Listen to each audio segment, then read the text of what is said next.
네, 여러분 안녕하세요. 저는 지금부터 로스 강의를 진행할 한양대학교의 로드 밸런스 팀을 리딩하고 있는 김수영이라고 합니다.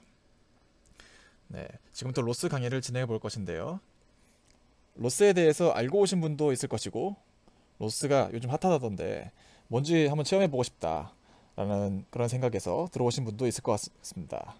그래서 강의를 시작하기에 앞서서 우선 로스가 무엇인지, 왜 사용하는지, 또 어떤 점이 좋길래 계속 사용하는지에 대한 이러한 것들에 대해서 이야기해보고, 더불어 지금부터 로스 강의가 진행될 것인데요. 앞으로 강의가 어떤 식으로 진행되는지에 대해서도 제가 간단하게 개요를 말씀드리고자 합니다. 제가 항상 좋아하는 강의 스타일이 먼저 실습해보고 먼저 이제 최종적으로 어떤 결과가 나올 거예요 라고를 말씀드리고, 이거를 만들기 위해서는 어떤 스택들이 필요한지, 이 바닥부터 올라오는 게 아니라 위에서부터 아래로 내려오는 그런 방식을 좋아합니다. 그래서 일단 로봇을 만들어 보자 라고 먼저 가져와 봤는데요. 자, 크게 세 가지 로봇 어플리케이션을 가져와 봤습니다. 첫 번째, 쓰레기를 청소해주는 로봇입니다. 제가 다들 아시는 모양이겠지만 굳이 이름을 언급하지 않겠고요, 라이센스 때문에. 여기 이 쓰레기 청소 로봇은 양손에 달린 집게손을 사용할 수 있습니다. 이 집게손으로 쓰레기를 몸 안쪽으로 가져옵니다. 그래서 쓰레기를 압축할 수 있어요. 쓰레기를 이제 사각형 큐브 모양으로 압축하고, 압축된 쓰레기 압축체를 들고 쓰레기장까지 자율주행해서 이동할 수 있습니다. 쓰레기장에 도착했다면 쓰레기들을 차곡차곡 쌓아두고 다시 쓰레기가 있는 곳으로 이동합니다. 그래서 본인의 담당 구역이 있는데요. 자기 담당 구역의 쓰레기가 모두 사라질 때까지 압축해서 이동시키고 쓰레기장에 정리해두고 하는 이 과정을 반복하는 그런 로봇입니다. 두 번째 로봇, 음료수 로봇입니다. 이 로봇은 음료수를 만들어 줄 수 있는데요. 위에 보시면 여러가지 이제 다양한 재료들이 보이죠. 그래서 고객으로부터 주문을 접수받고 그 주문이 어떤 것이냐에 따라서 어떠한 원료를 조합할지를 판단합니다. 그래서 판단 이후에는, 예를 들어서 제가 아이스 아메리카노를 주문했다면 에스프레소, 얼음, 물, 이 세 개를 섞어서 판매해야겠죠. 그럼 에스프레소가 있는 장소까지 로봇팔이 이동하고 그 에스프레소를 가져다가 다시 컵에 섞고 하는, 목적지에 있는 물건을 집어서 최종 목적지까지 가져오는, 이걸 픽앤플레이스라고 하는데요. 이 집게손을 사용해서 픽앤플레이스를 할 수 있습니다. 그런 뒤 최종적으로 3개, 아이스 아메리카노 같은 경우는 3개의 원료를 다 섞었다면 갑판대에 내려둔 뒤 고객에게 완성됐습니다 라고 이제 건네주고, 다음 고객, 또 다음 고객으로 반복하는 그런 작업을 수행합니다. 세 번째, 택배 드론입니다.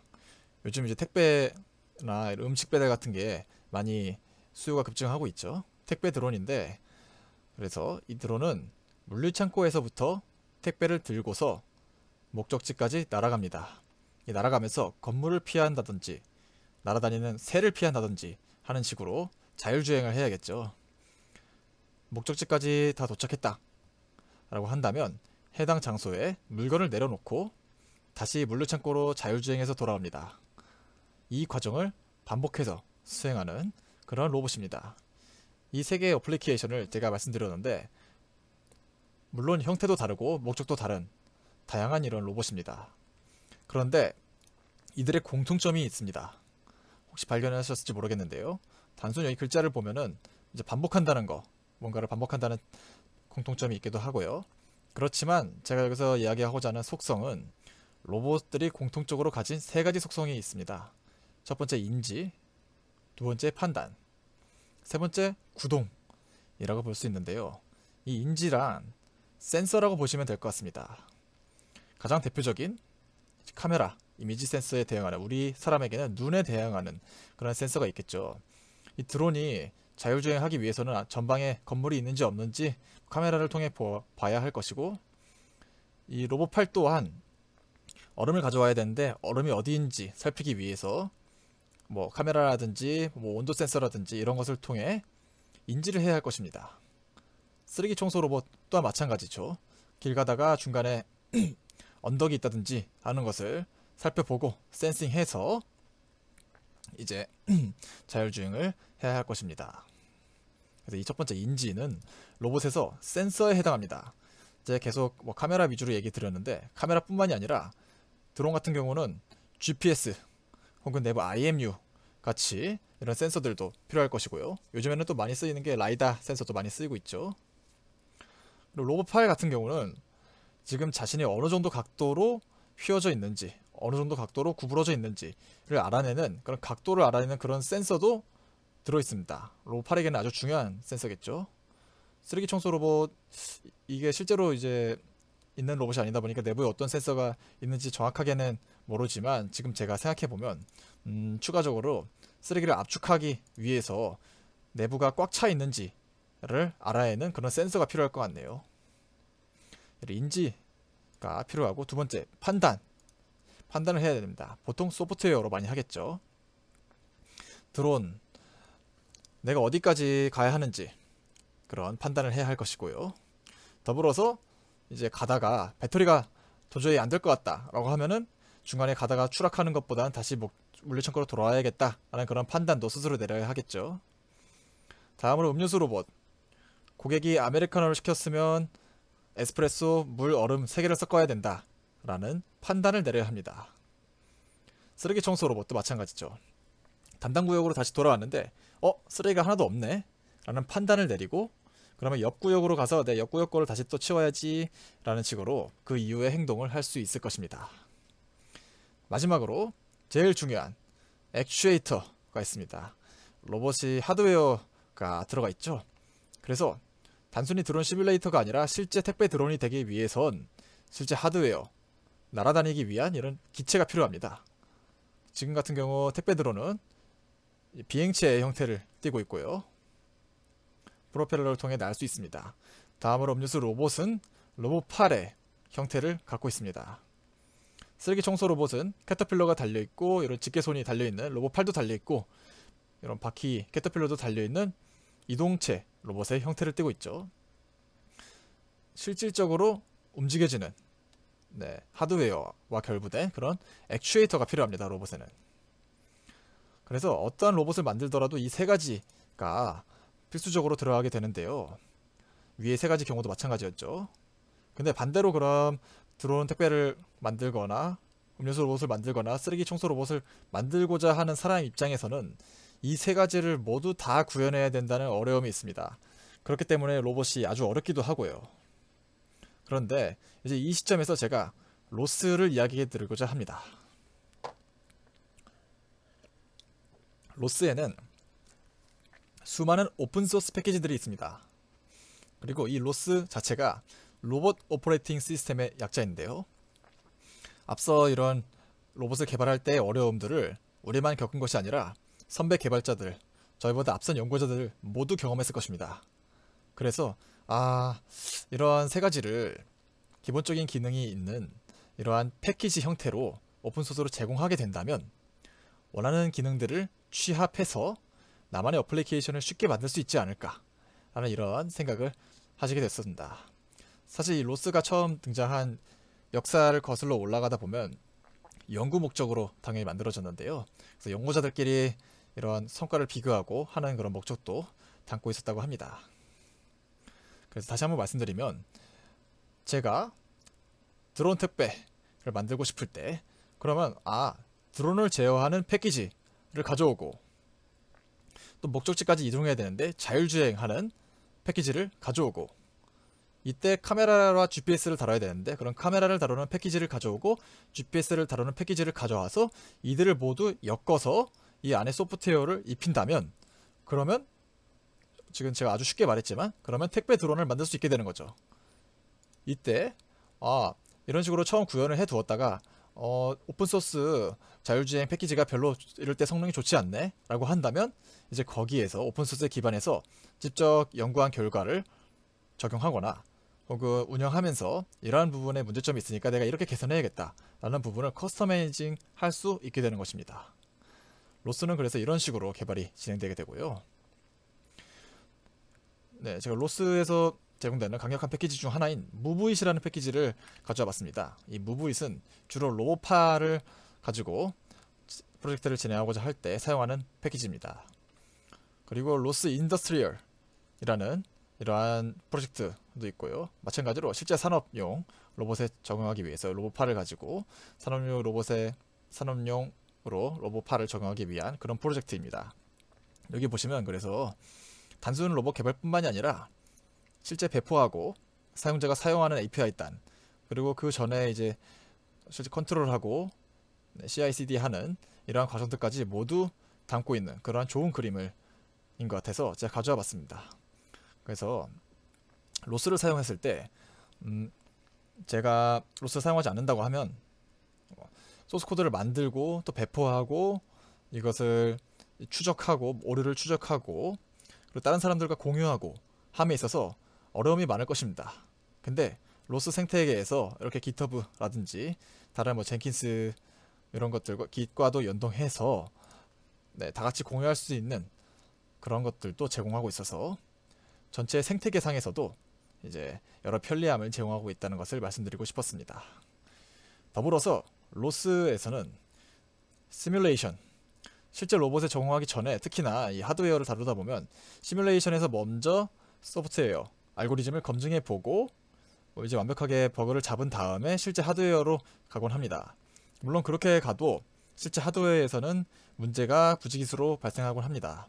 어쨌거나 로스에서는 시뮬레이션을 제공합니다. 가지보, 이그니션과 같은 이름으로 시뮬레이션을 제공하고요.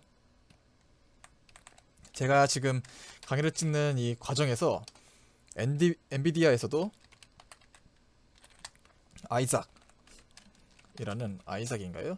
이라는 이러한 유니티 기반의 시뮬레이션도 제공을 했습니다. 그리고 인베디드 또한 지원을 하는데요. 아무래도 하드웨어를 다루다 보니까 인베디드를 다룰 일이 많겠죠. 마이크로 컨트롤러를 로스로 다룰 수 있는 마이크로 로스라는 프로그램이 있고요. 사실 우리가 지금 배울 로스 1 버전에서는 이제 보다 호환성은 제가 확인해 보지 않았는데 로스 2에서 많이 사용되는 것으로 확인됐고요. 이거 말고 이제 아두이노나 라즈베리파이를 사용한다 라고 하실 때 그러한 마이크로 컨트롤러와 시리얼 통신을 하기 위한 패키지 로스 시리얼이라는 프로젝트도 있습니다. 다음으로 여러 센서들을 다루다 보면 특히 뭐 자율주행하고 이런 것들을 다루다 보면 현재 상태를 시각화해서 살펴보면 아주 편리할 것입니다. 로스에서는 시각화 툴 RBG도 제공하고 있고 더불어서 시각화뿐만이 아니라 현재 상태를 계속해서 모니터링 할 수 있고 굳이 뭐 코드나 터미널 상에서 불편하게 보지 않고 GUI로 살펴볼 수 있는 디버깅 툴인 RQT와 같이 이미 우리 이전에 로봇을 개발하다 보니까 이런 점이 불편하네, 이런 소프트웨어가 있으면 좋겠다 라는 경험에 기반해서 선배 개발자분들께서 미리 만들어 놓은 수많은 이러한 편리한 툴들을 제공하고 있습니다. 물론 이제 로스와 같이 호환돼서 사용되겠고요. 그리고 로스를 사용하다 보면 이제 공통된 포맷이라든지 공통된 타입이 있습니다. 데이터를 주고받는 파입이라든지 공통된 포맷이 있는데 이것을 사용하다 보면 같은 연구를 진행했을 때 연구 결과를 비교해보고 분석하는 것이 가능해집니다. 같은 기준의 잣대로 성능을 비교할 수 있기 때문이죠. 같은 개발 환경에서요. 더불어 사용자 입장에서도 제가 아까 말씀드렸듯이 새로운 어플리케이션을 만들고자 했을 때 이미 제공되어 있는 오픈소스 패키지들에 기반해서 빠르게 그리고 그 이후의 커스터마이징까지 손쉽게 사용할 수 있습니다. 요즘에 아무래도 뭐 스타트업을 시작하신다거나 뭔가 빠르게 먼저 검증되는지 안 되는지 검증해 보고 싶다 라고 했을 때 로스를 사용하면 아주 편리하겠죠. 네, 그래서 지금부터 다음 강의부터 이 로스를 배워보는 것이 아니라 제가 사용해 본다 라고 해 두었는데요. 제 강의를 준비하면서 이 강의는 프로젝트 위주로 진행하고자 합니다. 로스는 이런 식으로 동작하고 이 내부에서 프로토콜은 이런 것을 사용하며 왜 이렇게 설계됐습니다 라고 이론적으로 제가 얘기하기보다 먼저 로스로 이런 걸 만들 수 있습니다 를 여러분들께 소개시켜드리고, 이걸 만들기 위해서는 이런 것과 이런 것과 저런 게 필요합니다 라는 식으로 실습 위주로 제가 강의를 해보고자 합니다. 그렇기 때문에 로스를 배운다 라기보다는 사용해본다 라는 표현이 더 맞을 것 같아서 제가 로스를 사용해봅시다 라고 적어두었습니다. 실제 하드웨어를 가기 전에 시뮬레이션에서 먼저 이론들, 최소한의 이론들을 실습 위주로 배워보고요. 그렇기 때문에 지금 이와 같은 가지보 시뮬레이션을 제가 제공을 해드립니다. 이 위해서 여러분들이 제가 준비한 실습을 진행하실 수도 있고, 그게 아니라 여러분들 얼마든지 응용해서 또 다른 실습을 만들어 보실 수도 있게 구성해 두었습니다. 다음으로 모든 이론 실습들을 마친 다음에는 우리가 사용하는 하드웨어는 제슨 나노와 RC카, 기존에 판매하고 있는 RC카와 제슨 나노를 사용해서 동키카라는 하드웨어 플랫폼에 기반한 로스 RC카라는 이름의 프로젝트를 진행해 보고자 합니다. 이 과정에서 단순히 제슨 나노 필요하고 RC카 필요해요 라고 하는 것이 아니라 어떤 하드웨어를 구매해야 하는지, 구매 품목까지, 어디 링크에 들어가서 여기서 이거 사세요 라는 것까지 제가 알려드리고, 조립하는 과정까지도 동영상으로 배포하기로 했습니다. 그리고 잘 조립되는지 세팅도 확인해 봐야 될 것이고요. 개발 환경 세팅까지 모든 과정을 제가 공유해서 강의로 배포하고자 합니다. 그 다음에 이러한 소프트웨어를 만들기 위한 프로그램이 필요하겠죠. 프로그래밍 코드까지 모두 GitHub에 제공을 하겠습니다. 이때 제가 최대한 알기 쉽게 성능에 최적화를 하기보다는 이해하기 쉽도록 문법을 최소한으로 사용하고 이렇게 코드를 구성해 두었는데요. 그리고 제가 어떤 특정한 어플리케이션에 맞추기보다는 이런 조이스틱은 이렇게 사용합니다, 카메라는 이렇게 사용합니다 라고 보다 다른 프로젝트에 다시 사용할 수 있도록 범용성이 높은 그러한 코드 템플릿을 제공을 했습니다. 더불어 중간중간 제가 계속 흥미로운 오픈소스 패키지들, 오픈소스 프로젝트들도 계속 공유를 하기 때문에 이번 강의에서 그치는 것이 아니라 이 강의가 끝나면 이것도 해보세요, 이런 것도 해보세요 라고 제가 계속해서 강의보다 더 앞서가서 다른 프로젝트들을 소개시켜 드릴 예정입니다. 그래서 지금 보시면 이번 강의에서 할 프로젝트들을 제가 이렇게 GIF로 만들어서 올려두었는데요. 이런 식으로 미로찾기도 해보고, 이렇게 새로 시뮬레이터를 다루는 것도 해보고, 주차시키는 예제도 해보고, 하드웨어를 다루는 이런 예제들도 해보면서 로스가 전반적으로 이렇게 돌아가구나, 이런 것도 만들 수 있겠네 라는 감을 모두 가져가셨으면 좋겠습니다. 재밌겠죠? 그래서 밑에는 제가 모든 소스코드를 올려놓은 GitHub 링크를 공유드렸고요. 그리고 이게 유튜브 강의로 올라가는 것으로 알고 있는데, 제가 전에 한번 비슷한 강의를 진행했었는데요. 그때 유튜브 댓글로 많이들 달아주시던데, 이 유튜브 채널은 제가 관리하는 것이 아닙니다. 그래서 저에게 직접적으로 메시지가 오지는 않습니다. 저에게 알림이 오지 않아요. 그러다 보니까 물론 저도 살펴보긴 하지만 뭔가 더 디스커션을 하고 싶다라고 하실 때 GitHub에 이슈를 달아주시는 게 제일 좋을 거고요. 제가 계속해서 트래킹 하기 때문에, 혹은 제 개인 메일을 적어두었기 때문에 메일로 질문을 보내주셔도 좋을 것 같습니다. 그러면 지금부터 이론을 먼저 배워보고, 그 다음에 하드웨어로 옮겨가서 실습도 해보고, 시뮬레이션 실습도 해보는 이러한 로스, 프로젝트 기반의 로스 강의를 시작해보도록 하겠습니다. 다음 강의에서 뵙겠습니다.